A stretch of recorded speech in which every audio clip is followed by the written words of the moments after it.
All right, good morning, everyone. Can you all hear me okay? Perfect.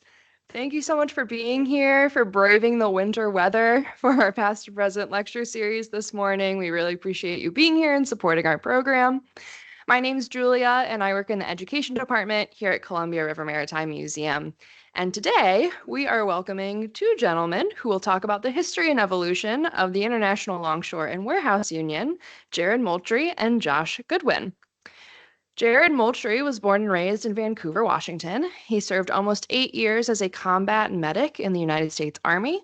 And after his return to Vancouver in 2004, he worked at Janssen Swimwear. On March 17th, 2005, he started his waterfront carrier as an undefined casual for ILWU Local 4. Jared became a Class A registered longshoreman in June of 2012. He currently works various jobs at the Port of Vancouver. And his main focus is a gear locker, where he inspects and gathers rigging and as a crane mechanic. Jared is the current vice president of the ILWU Local 4. Josh Goodwin began his career as a longshoreman in 2007. He has served on the education committee for ILWU Local 4 and has held such offices as vice president, recording secretary, and vice president of the Washington Area District Council. He is a self-proclaimed longshore history enthusiast, and in his spare time, he volunteers at the Fort Vancouver Seafarers Center, helping seafarers have access to shore leave, and is the recording secretary for them as well. So without further ado, please welcome Jared and Josh.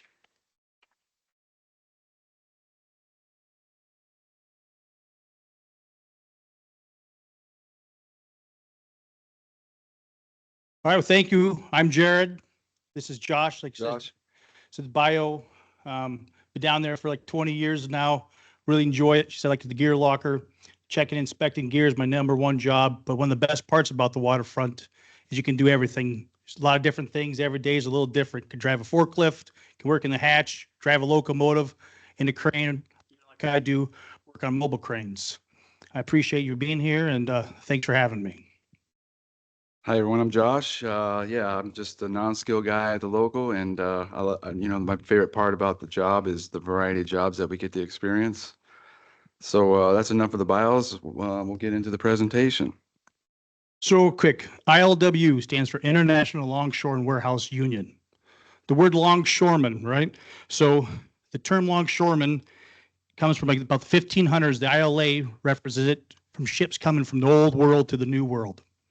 And the ships would come up and they'd show up bringing all these wanted goods, sometimes needed goods, anchor up, yell, "Men along the shore." And so people would stop what they were doing to rush to the docks, get all the stuff that they needed to bring it in. They didn't care because they wanted these goods. And then eventually, about the 1800s, in San Francisco area, these old clipper ships would show up and they'd actually pay these longshoremen. But they weren't longshoremen yet, but they'd pay these workers. And these workers would get paid very little. It was actually not looked upon to be a longshoreman. It was frowned upon. You got paid hardly anything. You couldn't pay your family. You couldn't do anything. And most of the time, the ships would show up unscheduled, unannounced, and they would just show up and yell, "Men along the shore." And that term evolved to what we call today a longshoreman. So today, Jared and I are going to talk about the history and evolution of the ILWU.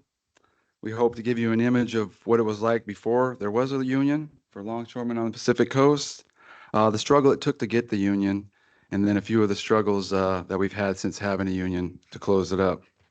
So let's get started. Like Jared said, we can trace our roots to the 1500s, but we don't find much historical record until the 1800s.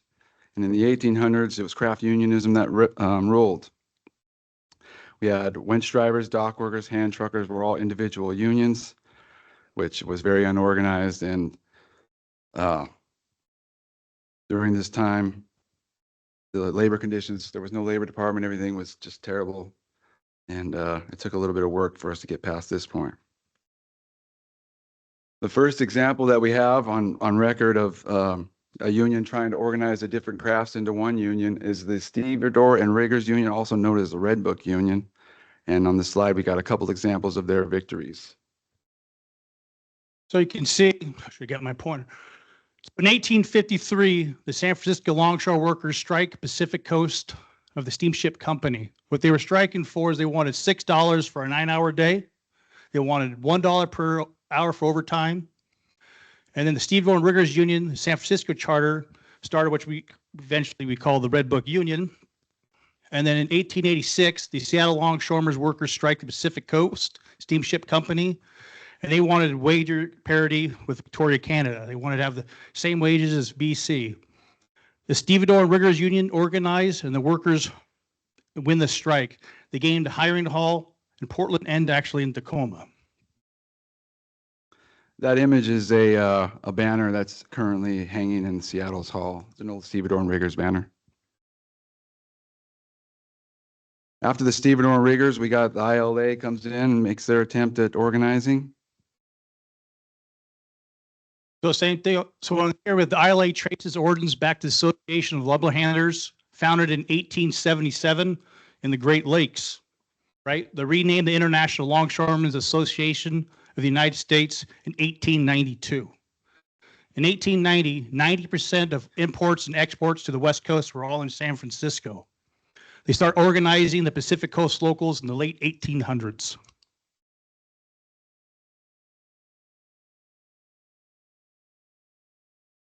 Oh, that's me. Sorry. Early Coast ILA locals. So in 1894 was Everett, Local 38, which is the first one on the West Coast. As you can see, 1898 was Aberdeen, Local 100. 99 to 1901, 4 locals in San Francisco. In 1900, Seattle, Tacoma, Vancouver, BC. In 1902, 7 more ILA locals absorbed into the ILA's Pacific Coast Division for a total of 16.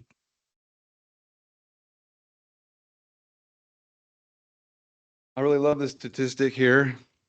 38,303 recorded strikes between the years 1881 and 1905. It's important to keep in mind that during this time, there was no labor department, and any improvements in conditions and wages were done based on the workers' solidarity of organizing. Whoa. Here's an example of one of the strikes that happened during that time. So we were in 1901.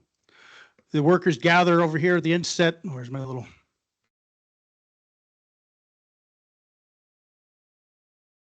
And so the waterfront strike, Sailors Union leader Andrew Forsyth is pictured here. So at this time, what was happening is the employers created the association. They were going around and attacking unions. They were knocking them off one by one, making sure they're limited. Created a whole secret association. All just right then and there. And this would happen. This created the City Front Federation, which united the Sailors Union, the Longshoremen's Union, and then the new Teamsters Local 85. The Teamsters' refusal to haul luggage from a non caused the strike.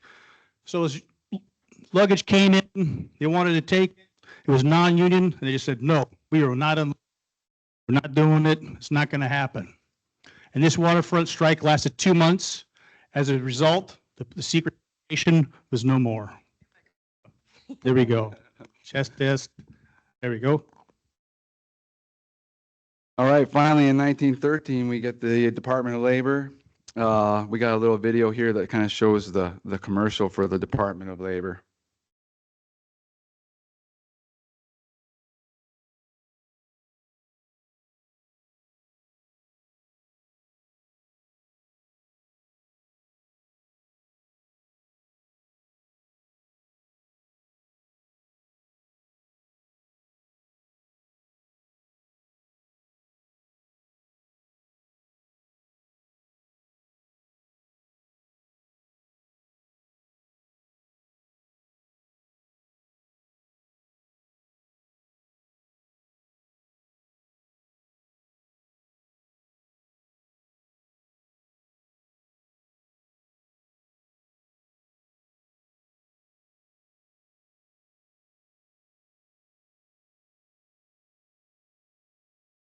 Yeah, so finally in 1913, we get a labor department, which emboldens the men to organize the first strike, first coastwise strike. In 1916, the Stevedore and Riggers Union and the ILA worked together in an attempt to bargain one contract for the entire coast. These shippers have gotten windfall profits due to the World War I and the opening of the Panama Canal. The workers organized from Bellingham to San Pedro, 56 ports in between. They felt like since the employers and the bosses were getting so much money that this was the time for them to make their move, get their share of the profits. Initially, both parties agreed on a contract. However, the employers refused to move the strike breakers, which that caused an issue, and Jared will touch on that here in a minute. The San Francisco Law and Order Committee formed, and they were the first government-controlled union-busting organization. The strike failed due to a lack of solidarity in the final moments. Seattle and Tacoma claimed San Francisco kind of signed the deal before consulting with them, and everything fell apart after that. Jared, did you want to talk about those incidents with the strike breakers? Yeah, so during this time, we actually had 3 strikers shot and killed. Louis A. Murray, Thomas Olson, Alexander Ladlow.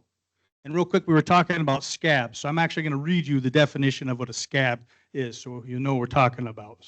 So definition, the word scab originated in medieval Europe as an insult for someone who was deceased or immoral. It comes from the Old Norse word spelled S-K-A-B-B, which means scab or itch. Bad guys, bad guys. I forgot to mention that strike only lasted 4 months. So after 1916, the longshoremen were pretty beat up and defeated. There was a few more attempts during the 1900s into the 1920s. Small organized strikes here that failed, all failed. So you see, these all failed. So San Francisco longshoremen in 1919, and it lasted 16 weeks, failed, and the Stevedore Riggers Union lost its recognition by its employers. Seattle Longshore failed in 1920. The International Seamen's Union, including Sailors Union of the Pacific, Marine Firemen, Cooks and Stewards, and Marine Engineers in 21. Portland failed in 22, and San Pedro in 23. And there's, like I said, here's a bunch of scattered armed there in Seattle, preventing the longshoremen from going to work. The next slide, we're going to see a video that shows some of the challenges that the seamen faced. During these days, seamen and longshoremen was kind of an interchangeable, career. They were going back and forth in those days, facing the same employers, facing the same struggles. So let's get into the video.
So the turbulent 20s. Production at ports boomed while unions were demoralized after numerous failures.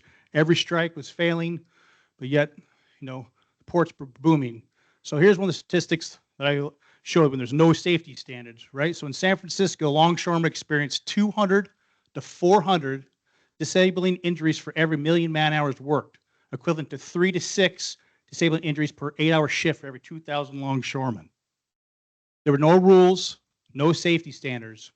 Employers controlled fink calls, speed ups, kickbacks, and a shape up, which we're going to get into pretty quickly here. Employers used discrimination tactics to attempt to divide workers. I just wanted to give a couple definitions before we go on to the next slide. We mentioned fink calls. Fink calls were hiring halls furnished by the employers. Longshoremen called them fink calls. Speed ups was when you would work a ship and you maybe be working the ship 12 hours and without a meal hour, and the boss comes to you and says, hey, we got to finish this ship up. So then you're stuck on the vessel for another 24 hours. There's accounts of people working 36 hours straight without a meal until the vessel finished. Kickbacks, as you can imagine, was if you wanted a job, you got to kick back to the boss. We'll get into that a little bit more here in the next portion of the But look on this presentation. too, as you can see, right here, one way they're bringing it out is, you know, I call it, they came through and said, you know what? White labor only, right? So they're trying to discriminate. They're trying to push us together, you know, make us fight. Did you want to, it shows, we talked earlier about different drivers. Right here, you know, you had hatch drivers, winch drivers, boom, I mean, these were at the time, each were individual, you know, unions. They weren't Yeah. together as we are today. Just another way to keep us separated and divided. All right, the shape up. London abandons the shape up in 1891. The Waterfront Employers Association exploits the shape up during the 1920s. And in San Francisco, the shape up conditions are worst in the known world by 1933. A couple great examples of the shape up, or a couple movie scenes of the shape up, is there's one on the waterfront with Marlon Brando. And then in Cinderella Man, there's another great scene of the shape up. All right, so I'm going to paint a picture real quick to make sure we understand the true shape up. So they came things, they had these little called brass tags, little brass tag, little number, you know, hit inside of it. And the only way you were going to get on that ship and work is if you had a brass tag. And so what they do is these foremen would come in and say, okay, you want to do it unless you were stout and can work 3 to 4 times faster than anybody else. A couple of those guys got the job. But the rest of them, you had to go do some bad things. You got to go to the foreman's house. Maybe you, at that time, you actually had to bring either your wife, your sister, your girlfriend, one of them, and let them stay the night with them just to be able to get that job.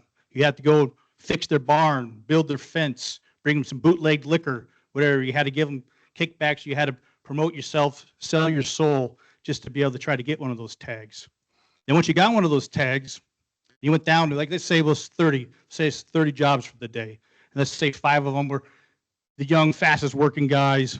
20 of them came through and did all this stuff I just talked about.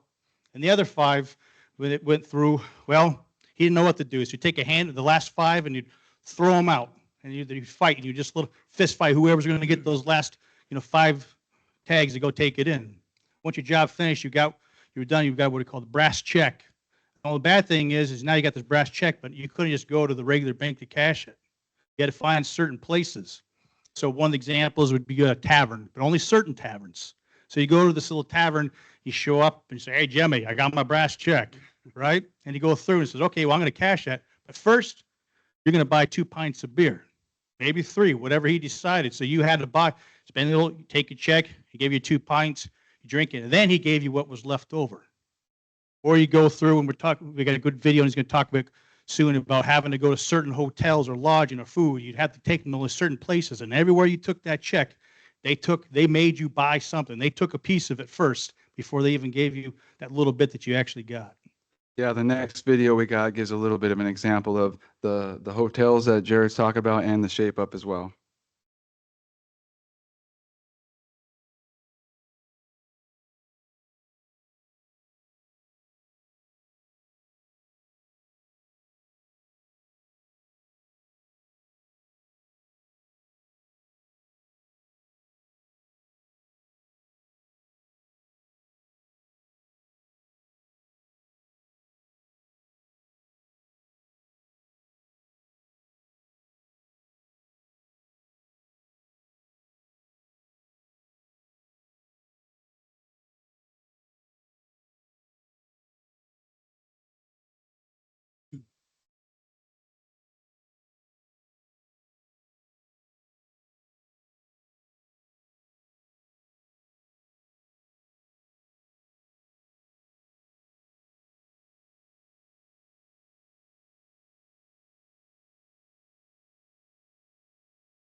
So that gives us a pretty good image of what it was like in those days.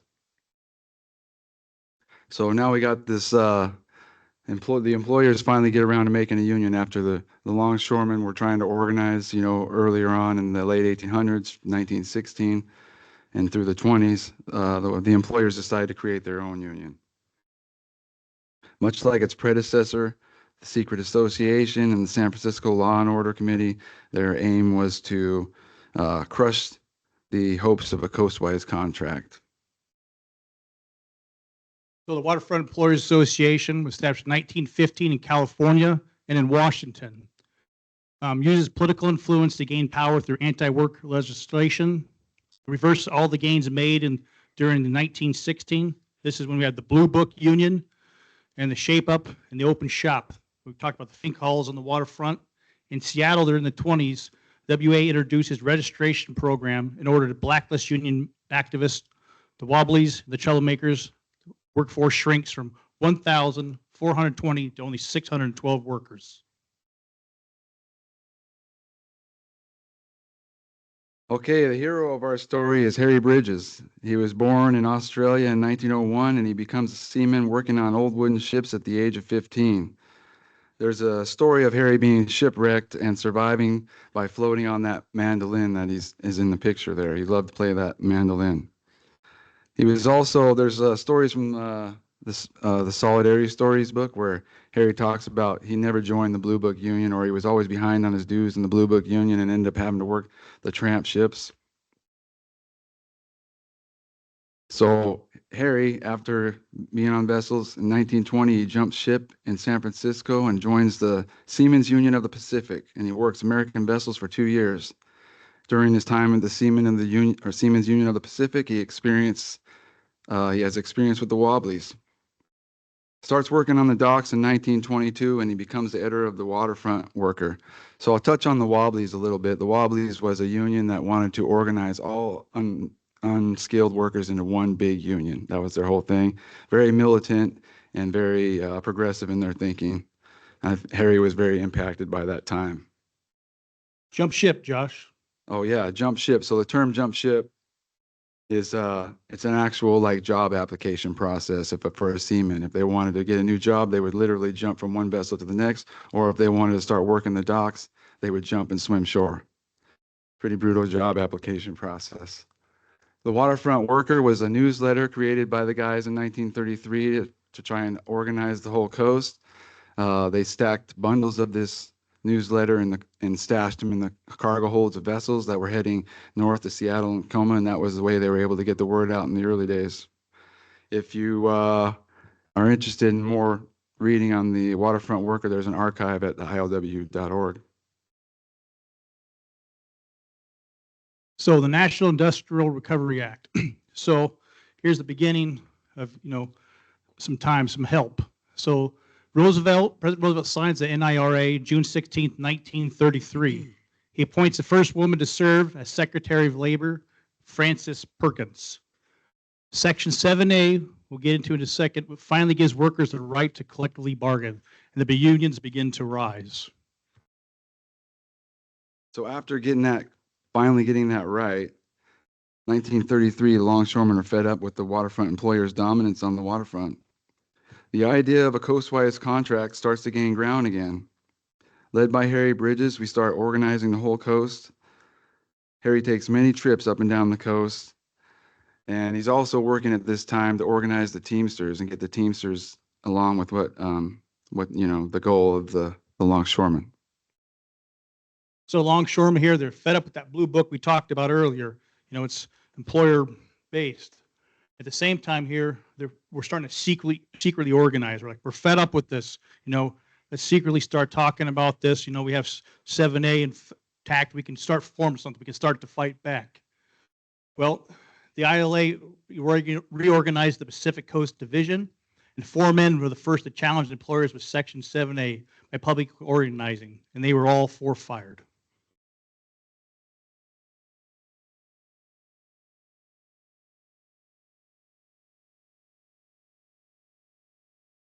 So in this one, longshoremen, make their demands.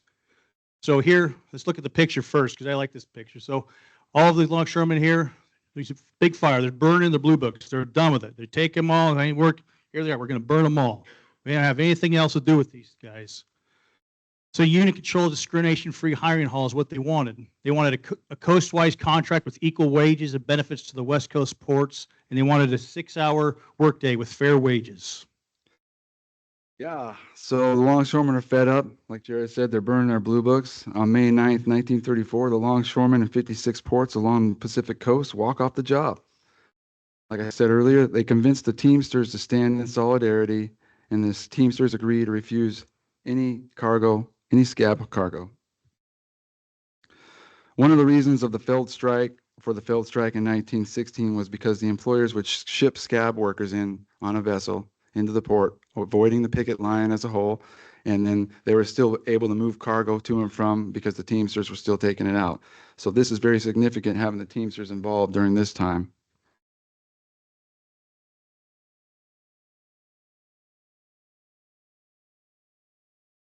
After we make our demands and things get a little ugly, the government decides to side with the employers.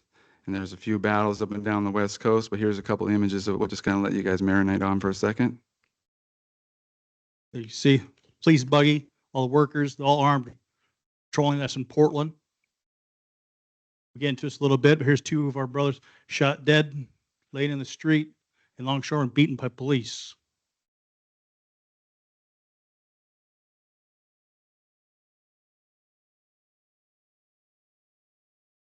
Oh, yep. Yeah, I'm going to introduce this video, sorry. We got a newsreel from 1934 that kind of shows the violence at the time.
Yeah, so the shippers are able to convince the government to bring in the National Guard to stop workers from going to their job. That's not the last time. Here are the names and locations of our martyrs during that time. So we have like Dickie Parker and John Newtson killed by company strikebreakers on May 15th in California. Shelby DeFrawn killed by company thugs shot in the back in Seattle on June 30th. Howard Sperry and Nick Bordeaux killed by police July 5th, 1934. We touch back on that's what we like to call Bloody Thursday. And then July 11th, 1934 in Portland, Oregon, 4 longshoremen were shot near Terminal 4 by police. We memorialize our fallen brothers every year with a celebration on July 5th. Like Jared said, we call it Bloody Thursday. Here in this picture is San Francisco's Hall, Local 10. They have a memorial that's permanently there, memorializing Howard Sperry and Nick Bordeaux. So one thing about Bloody Thursday talks about just locally real quick and current is that still to this day, Bloody 5th is a no work day. Ports shut down and we all have each union or each local does a little bit different. We'll talk about Vancouver because that's where we're from. So we go to this place called Louisville Park in Vancouver, right? And we show up, the families all show up, the kids all show up. We start off with a moment of silence, read the names of our fallen, and we gather, and then also we start all these games and all these kids. So the kids learn the history of us, and they all bond together as one big family, big barbecue, and we do it every year. The Bloody Fifth is our picnic, and it's a great event for all of us to continue to do.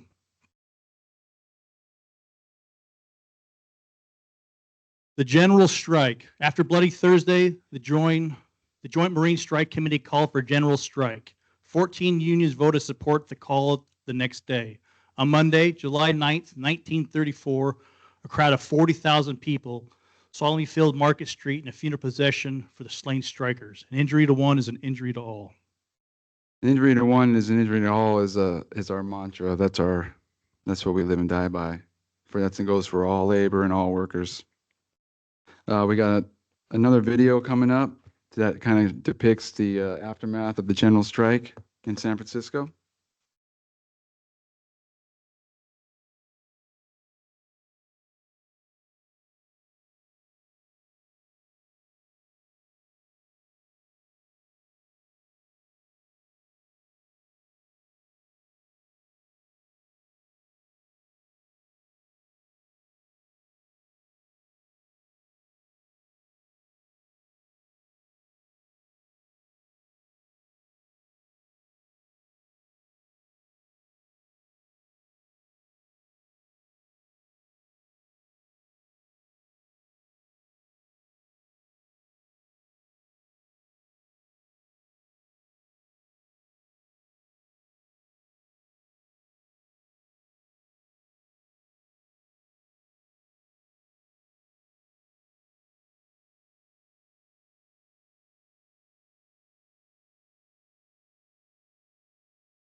Yeah, so that general strike, along with the Teamsters solidarity, that's crucial to our success in getting a contract during this time.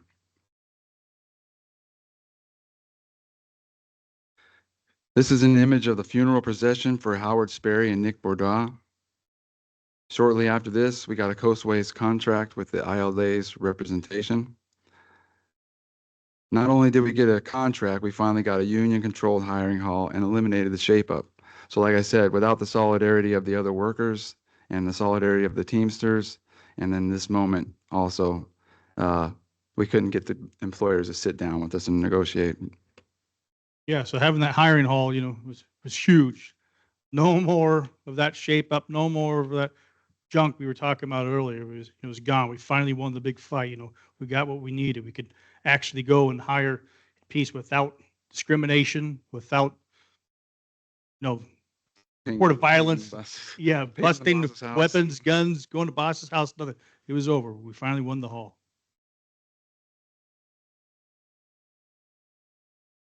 So shortly after getting that contract with the ILA, due to some political differences, Harry Bridges and the Pacific Coast Longshoremen break from the ILA, and we formed the ILWU in the summer of 1937. Our Local 4 in Vancouver was chartered on September 20th, 1937.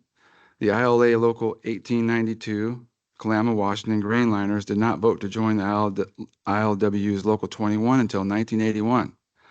The struggle continues. Jared, did you have anything you wanted to add to that slide? Okay. So after we get the union, we bargain a couple of contracts. Everything seems to be going okay. Until 1948, 1947, Taft-Hartley comes in and makes the employers believe that the hall that we just bargained and negotiated and finally get is now illegal.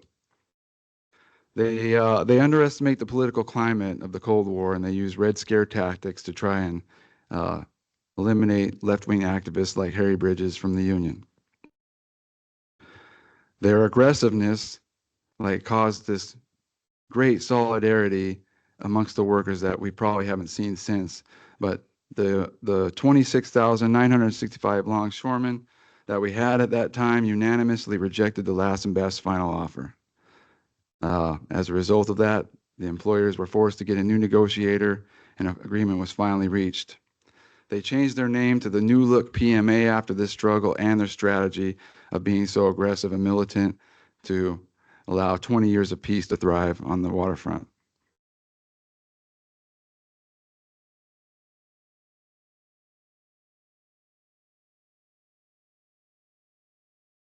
In 1971, we got another coastwise strike.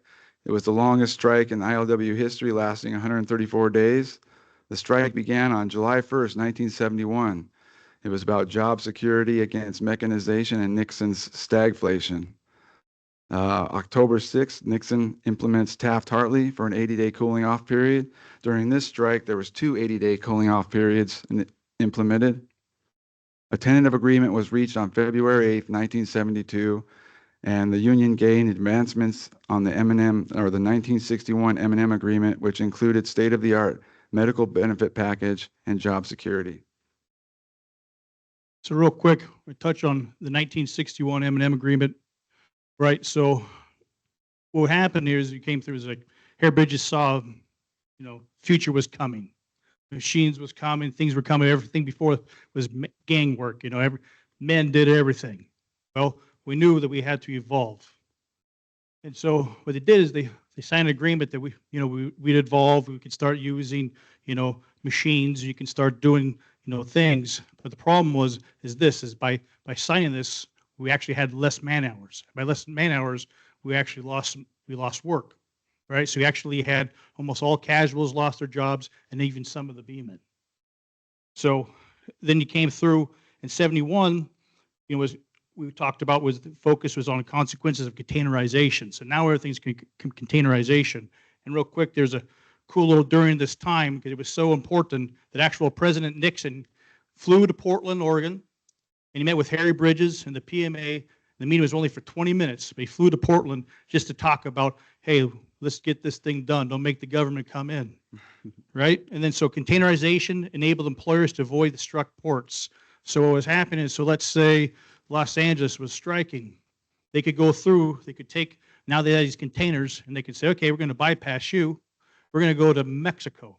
We're going to go to Mexico, and we're going to load it, and we're going to put it on trucks for the first time, and the trucks could ship it up. But ironically, that during this time, the Teamsters stood up for us, and they said, okay, we're going to stop. We're not going to take those trucks. We're not going to come over and bypass them, right? So then what happened? So then, okay, we're going to go to Canada, and we're going to put them in Canada. Vancouver, BC, you're going to put them on trucks. You're going to bring them down. Well, Vancouver's Longshore said, no, we're not going to unload those. And then the government came in and actually took them to court and said, okay, well, now you're going to be fined. You're going to be prosecuted. And the court judge came back later and actually said, well, no, they're not, because what they're doing is, remember, we talked earlier about strike breakers. They said they were still unloading cargo needed for Canada. They just weren't touching our stuff. And the government said, that's okay, because of these rules, they're not doing strike breaker work. We're not going to force them to be strike breakers. And it came through and helped us. The other little thing on that one is what we gained by saying, okay, we're going to start doing container work, right? But this time we're going to learn. We're not going to lose all these jobs. We're not going to do all this stuff. And so we got pay guarantee during this. We also got expansion of our medical insurance, life insurance, an expansion of our benefits, and an introduction of the time of our prescription drugs and our dental plan, for going through and accepting the containerization. Thank you, Jared. Am I reading this one? That's good. All right, 2002 lockout, which is not a strike. It's an employer strike, essentially, where the employers locked us out of our job. In 2002, the PMA wished to cut benefits, replace jobs with new technology, and outsource remaining jobs, which violated the M&M agreement from 1961 and then also the advancements in 1971. The PMA hired Joe Miniacci in 1996 with no background in the shipping industry. Miniacci creates the West Coast Waterfront Coalition months before negotiations, which included the PMA, Walmart, Target, Home Depot, Best Buy, and Payless shoe stores. After 137 days of negotiating with the PMA, they locked us out. The lockout lasted 11 days. Bush implements Taft-Hartley, and 6 weeks into the cooling off period, an agreement was reached. So we're going to talk real quick. Right here, we're going to talk about the PMA, Walmart, Target, Home Depot, Best Buy, and Payless. So what happened, we had a long-standing agreement that, we do our negotiations behind closed doors. Well, we actually thought, what? Doesn't mean that other people can't talk about it. So they came through and got those big box office stores, and they came through and they started putting money in and try to break us down to break up the union as well. And so they were feeding them information. So that Target, or Home Depot or Walmart was talking all this bad stuff about the ILWU and leaking all this little stuff because they could do it because it was no longer, behind the closed doors. What was the other part? Tom Oh, Ridge. yeah. So then the other little part, this is the part that really gets you going. So the government decided to call ILWU's lawyers, and they said, you know what? If you guys go on strike, you're going to be economic terrorists. You will be economic terrorists if you go on strike. And this is right after 2001. Yeah, right. So when the Twin Towers are coming down, Homeland Security. That's right. So the Homeland Security. It was a big issue. They're going to, hey, you're going to be an economic terrorist. Just to back one before we get to the next little point real quick. So the difference between a strike and a lockout is a huge difference. So the lockout means that we show up, our hat gear, and we go up to the fence, and the gates are all locked. In a sense, the employers are going on strike. They're striking us from work, and they won't let us to get in. So they literally physically, locked us out. Every longshore, we have some brothers over here too. It's like walking to work. Nope, you can't work today. They full-fledged, locked us out. So, how can they? They were economic terrorists if we went on strike. But hey, you employers, it's okay. You're not an economic terrorist.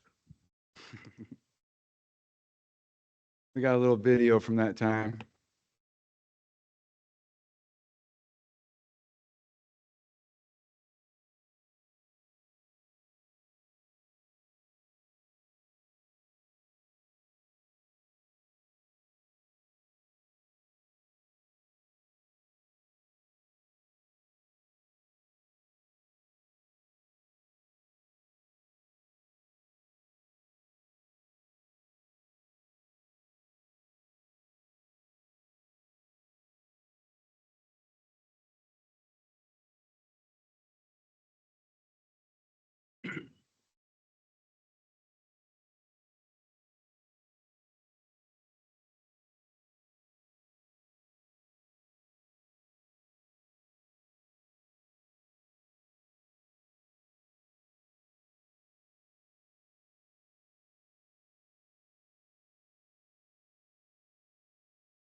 That last clip was from the ILWU documentary, Eye of the Storm. You can find it online if you're interested. It's pretty available. The next slide, we got who we are now. So we got ILWU Hawaii. ILWU Hawaii is unique because they were able to organize every worker on the island before Hawaii was even a state. Jared, did you want to talk a little bit about Hawaii? Well, another good thing I love about Hawaii, like you said, they're all formed together before it was even a state. But another cool thing is if you go over to Hawaii, if you've been, if you've ever gone, most of those resorts, most of the nice hotels, when we talk about ILWU, they're part of the warehouse union, right? So most of those hotel workers, resort workers are part of the ILWU. And they also have another division, which is the Longshore, which is still load and unload the barges, the ships. A lot of times, from here, from the West Coast, a lot of times. So it's pretty cool. They're everywhere.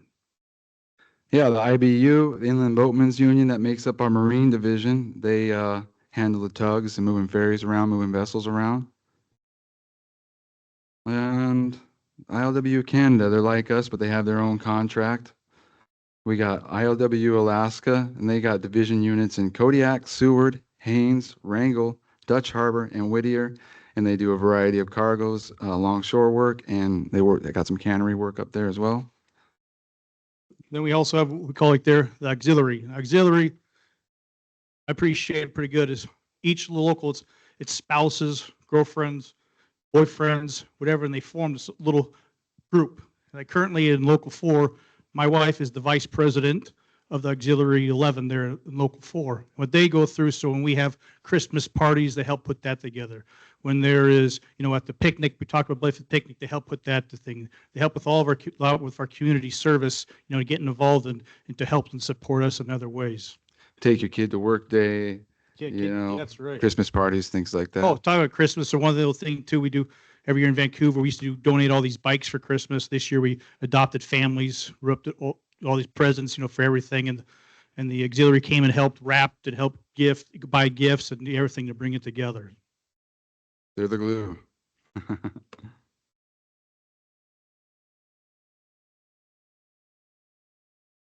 All right, so the Columbia Warehouse Division. We got a pretty big warehouse division, but we'll narrow it down to the Columbia River since it's more relevant here. The warehouse division on the Columbia River as of late has been growing exponentially, and that's in large part due to Local 5's organization efforts. They got, in their local, they have anywhere from booksellers, early childhood development, veterinary workers. They've got so many different trades in their local that they're having to be restructured like Hawaii.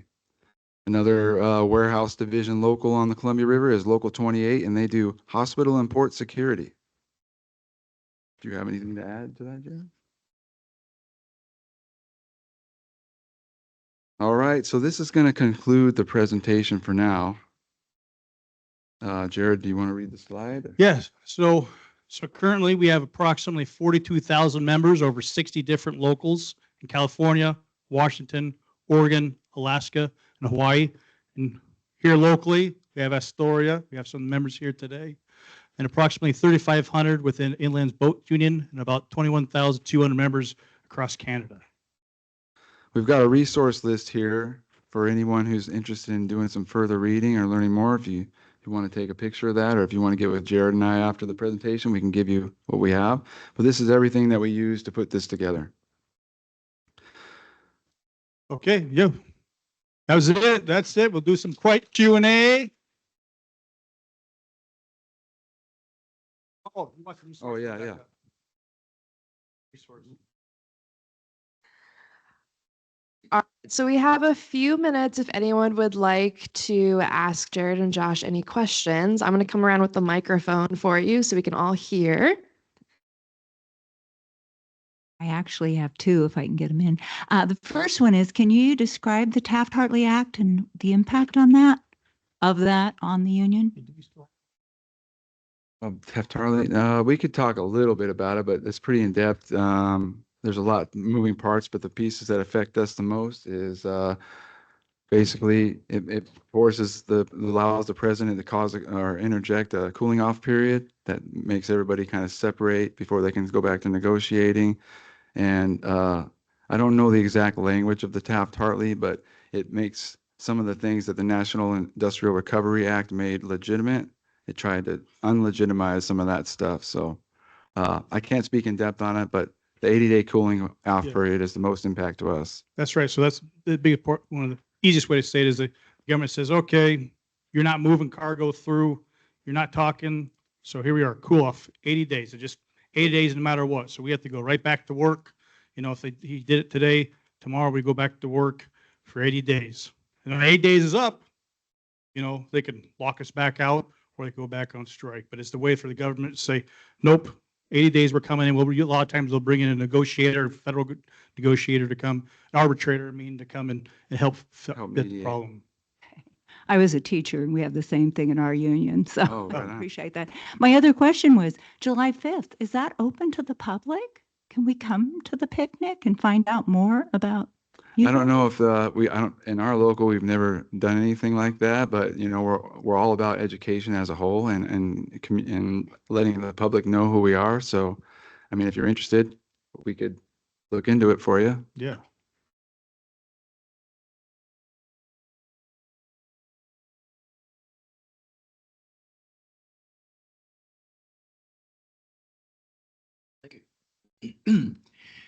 My question is, who are the Union of Operating Engineers? Where do they come from, and what is your relationship with them today?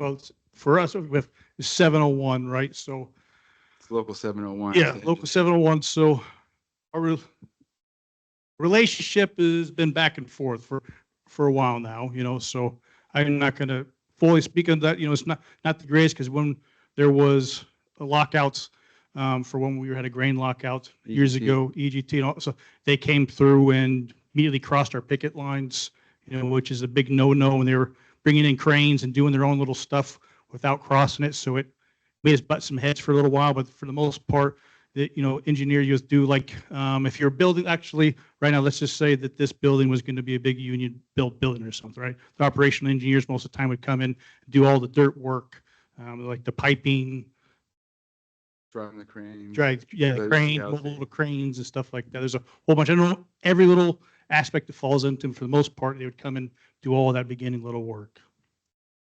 So we don't really have too much of a relationship with them as far as like sharing the work or anything like that, if that's what you're asking. Does that answer your question?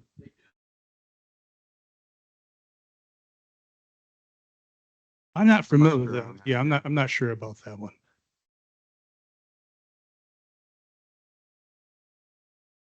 No questions for that guy. Yeah. Anyone else? And like I said, we have some brothers over here from Astoria, so it's great to see you guys. Thanks for Yeah, coming. thanks for coming, guys. Yes. Lamar from Vancouver actually originally set this up for us. He drove all the way from Vancouver to come in here and babysit us. So besides that, I think appreciate all of you coming. And like I said, we have the resource list. You can check out this information. By all means, we're not the official, you know, historians and librarians, but we've taken classes and we enjoy it. So we try to learn as much as we can and pass it on to our brothers and sisters. Thanks for coming. Let's give a round of applause. Thank you. So our final past to present lecture series is going to be next week on Tuesday, February 11th with Miss Katie Menny, our education director, is going to be talking about the history of the U.S. Life-Saving Service in the Pacific Northwest.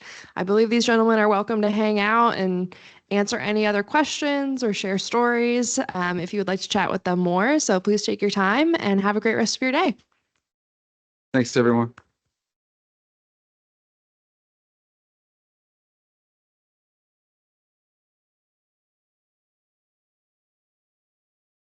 Yeah,